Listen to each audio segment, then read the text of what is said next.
Hello बच्चों, आज हम लोग पढ़ने वाले हैं क्लास 12th का चैप्टर जिसका नाम है डी और एफ ब्लॉक के तत्व।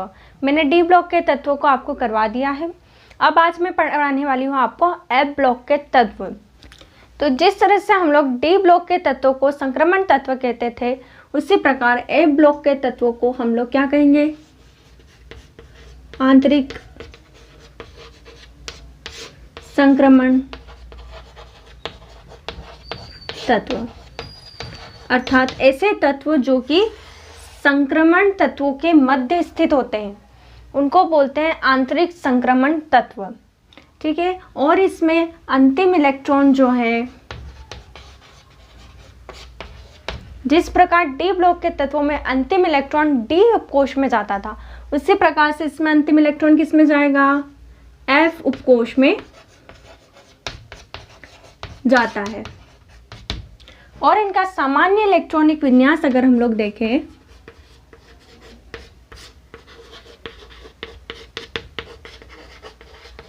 तो वह होता है n-2 f 1 to 14।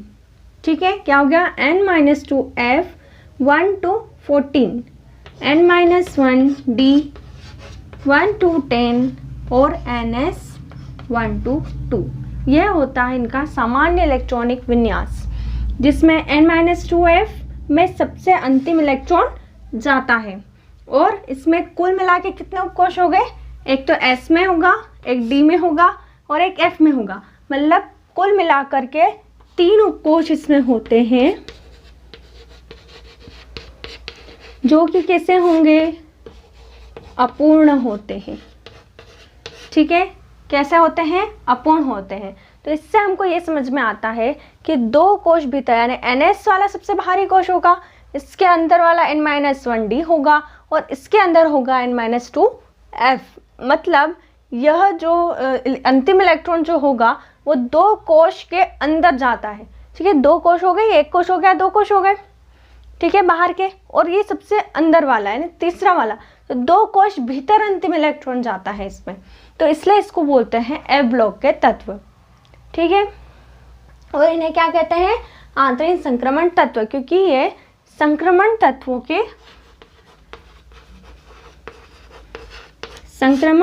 के मध्य स्थित होते हैं, इसलिए इन्हें आंतरिक संक्रमण तत्व भी कहा जाता है। इनका सामान्य इलेक्ट्रॉनिक विन्यास n-2f, n-1d और ns 1 to 2 होता है। इतनी सिंपल सी चीज़ें थी जो कि समझने जैसी थी। इसके बाद हम लोग देखते हैं कि इन्हें कितनी श्रेणियों में बांटा गया है। तो अब हम देखते हैं कि आंतरिक संक्रमण तत्वों को कुल मिलाकर के 2 श्रेणियों में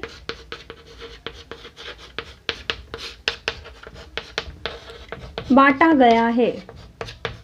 पहला लिखना लैंथेनाइड, दूसरा होती है एक्टिनाइड।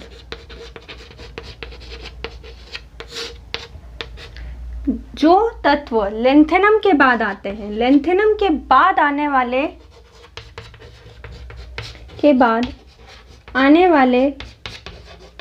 तत्व किस में रखे जाएंगे?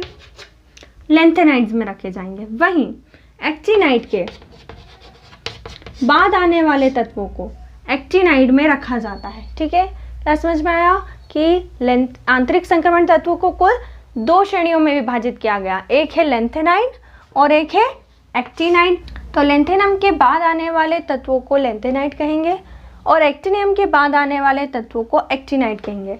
अब लेंथेनाइड्स में क्या होता है? अंतिम इलेक्ट्रॉन 4f उपकोष में प्रवेश करता है और एक्टिनियम में क्या होता है? एक्टिनाइड्स में 5f उपकोष में अंतिम इलेक्ट्रॉन प्रवेश करता है।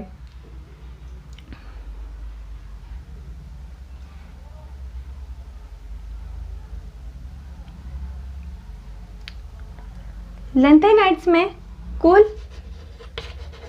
14 तत्व होते हैं और एक्टिनाइड्स में भी 14 तत्व होते हैं। तो इस तरह से एफ ब्लॉक में कुल मिलाकर के 14 तत्व की 2 श्रेणियां होती है। मतलब कुल मिलाकर के 28 तत्व उपस्थित होते हैं। ठीक है। तो इन्हें कितनी श्रेणियों में बांटा है? 2 श्रेणियों में बांटा है, एक है लैंथेनाइड, एक एक्टिनाइड। लैंथेनम के बाद आने वाले तत्व लैंथेनाइड कहलाएंगे और इसमें अंतिम इलेक्ट्रॉन 4f में जाएगा और कुल होते हैं 14 तत्व। एक्टिनाइड में एक्टिनियम के बाद आने वाले तत्व आते हैं, 5f कोश में प्रवेश करते हैं और कुल मिलाकर होते हैं 14 तत्व। ऐसे करते हुए 14 तत्वों की 2 श्रेणियां होती हैं, जिसमें कुल मिलाकर के 28 तत्व हो गए ब्लॉक में। ठीक है, अब हम इसमें समझेंगे और लैंथेनाइड संकुचन किसे कहते हैं। हम लोग लैंथेनाइड संकुचन, तो परमाणु क्रमांक जैसे जैसे बढ़ता जाएगा लैंथेनाइड्स में जब हम देखते हैं लैंथेनम से जैसे तत्व शुरू होते हैं और हम लोग कैसे जाते हैं, बाएं से दाएं जाते हैं। तो बाएं से दाएं चलने पर परमाणु क्रमांक बढ़ता है। ठीक है, क्या बढ़ता है? परमाणु क्रमांक बढ़ता है। जैसे जैसे परमाणु क्रमांक बढ़ता जाता है बाएं से दाएं चलने पर, तो उनके आकार में कमी आने लगती है। क्या होता है? आकार में कमी होने लगती है। तो इसी आकार में कमी को हम लोग बोलते हैं लैंथेनाइड संकुचन, क्योंकि इसमें क्या होता है, परमाणु क्रमांक जैसे जैसे बढ़ रहा है, लैंथेनम से हम किस में जाते हैं, आगे बढ़ते जाते हैं। तो लैंथेनाइड से जैसे जैसे हम लोग आगे बढ़ते जाएंगे परमाणु क्रमांक भी बढ़ता जाएगा और परमाणु क्रमांक जैसे जैसे बढ़ेगा उसके आकार में कमी आती जाती है, जिसको बोलते हैं लैंथेनाइड संकुचन। अब ये लैंथेनाइड संकुचन है, ये क्यों होता है, इसका कारण क्या है, तो आइए इससे समझते हैं लैंथेनाइड संकुचन का कारण। तो इसमें सबसे बड़ा कारण होता है कि जैसे जैसे परमाणु क्रमांक बढ़ेगा तो नाभिक का आवेश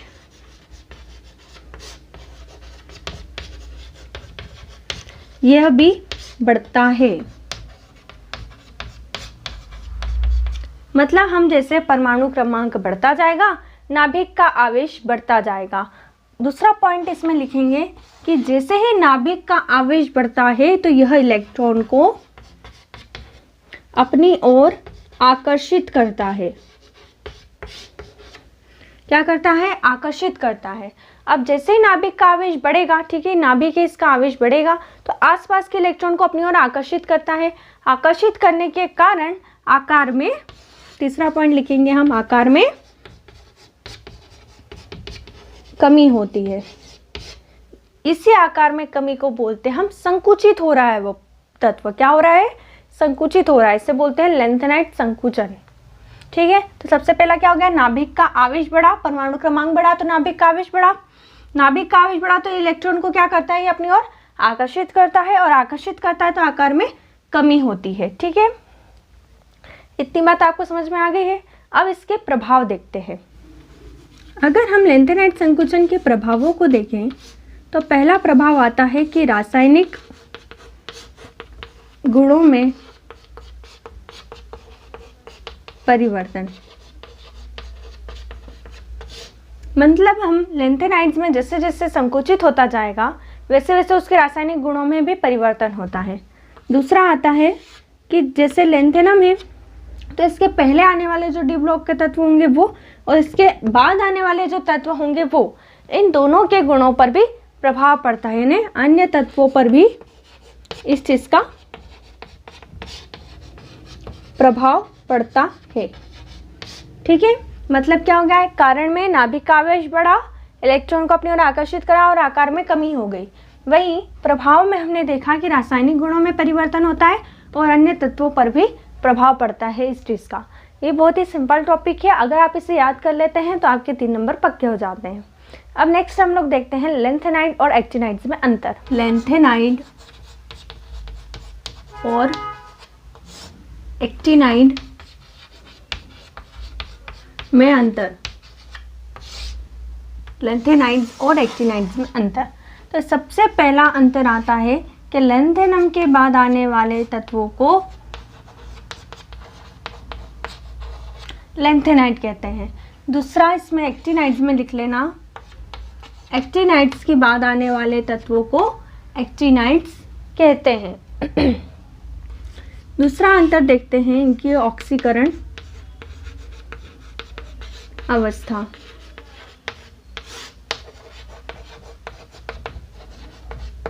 इनकी होती है +3, 2 और +4। ठीक है, और इनकी ऑक्सीकरण अवस्था ये कैसी होती है? उच्च होती है। कैसी होती है? उच्च होती है। और क्या क्या दर्शाते हैं ये लोग? +3, +4, +5, +6 और +7, इस तरह से उच्चतम ऑक्सीकरण अवस्था दर्शाते हैं। तीसरा लिखना, इनमें संकुल बनाने की प्रवृत्ति